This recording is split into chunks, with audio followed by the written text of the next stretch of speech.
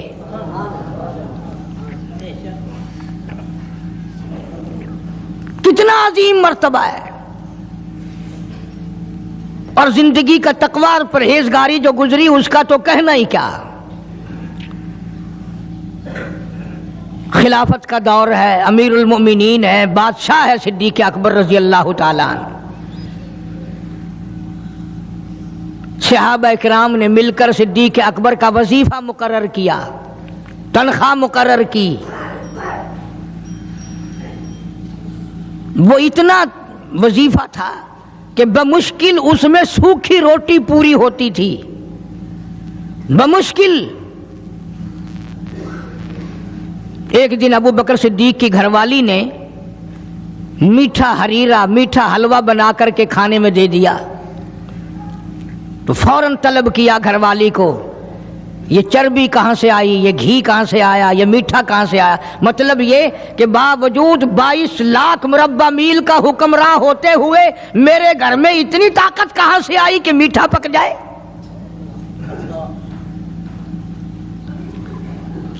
میرے گھر میں اتنا پیسہ کہاں ہے کہ میٹھا پکے، یہ تم نے کیسے بنایا، کہاں سے لائی ہو. آج کون پوچھے، بازاروں میں دکانوں پہ بیٹھتے ہیں، کارخانوں میں رہتے ہیں، گھر جا کے کبھی پوچھا؟ گھر والی جب مسکرا کر کے رسگلے سامنے رکھتی ہے کبھی پوچھا کہ یہ کہاں سے آئے؟ میں نے تو خرید کے نہیں بھیجے، یہ آئے کہاں سے ہیں؟ کبھی میرے جیسے کسی ملا نے پوچھا کہ یہ تو جو تم نے ختم شریف میں 50 کھانے رکھے ہیں، مرنے والا یتیم بچے چھوڑ گیا، یہ 50 کھانے آئے کہاں سے ہیں؟ حالانکہ قرآن کہتا ہے ان الذین یأکلون اموال الیتامی ظلما انما یأکلون فی بطونہم نارا. یتیم کا مال کھانا ایسا ہے جیسا اپنے پیٹ میں انگارے بھر لینا. کون پوچھے، کیوں پوچھا جائے؟ جناب ابو بکر صدیق رضی اللہ تعالیٰ عنہ نے فوراً گھر والی سے پوچھا، میں بادشاہ ٹھیک ہوں، امیر المؤمنین بھی ہوں، خلیفۃ المسلمین بھی ہوں، نبی کے مصلی پہ کھڑا ہو کر نماز پڑھاتا ہوں، مسلمانوں کا بادشاہ ہوں، پر میرے گھر میں میٹھا کھانا پکنے کی طاقت نہیں. کہاں سے آ گیا یہ؟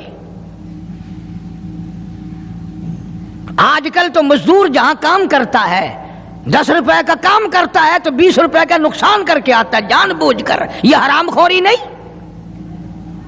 وہیں سے بچے پالنا، وہیں سے اپنا پیٹ پالنا اور وہیں مالک کا نقصان کرنا. پھر ساری دنیا کو شکایت ہے جی برکت نہیں رہی، رحمت نہیں رہی، سکون نہیں رہا، نئی نئی بیماریاں آ گئی. ارے جب پیٹ میں ہر وقت سور جائے گا تو حرام کے بیماریاں کیسے نہیں پیدا ہوں گی؟ کبھی اس کا حق پیٹ میں جا رہا ہے، کبھی اس کا حق گیا، کبھی اس کا مال گیا، کبھی یہ ہوا، سکون کیسے آئے گا؟ یہ نبی کا سسر صدیق اکبر، نبی کا پہلا خلیفہ، نبی کا جانشین، مسجد نبوی کا امام، گھر والی سے بادشاہ ہوتے ہوئے پوچھتا ہے میرے گھر میں میٹھا کھانا پکنے کے پیسے نہیں، طاقت نہیں، تو کہاں سے لائی؟ نے کہا حضرت بچے کئی دن سے کہتے تھے امی میٹھا تو کھانا پکا دے ایک دن. امی میں نے تھوڑا تھوڑی آٹے کی چٹکی روز بچائی، کئی دن میں نے آٹا بچایا، گزارا کیا،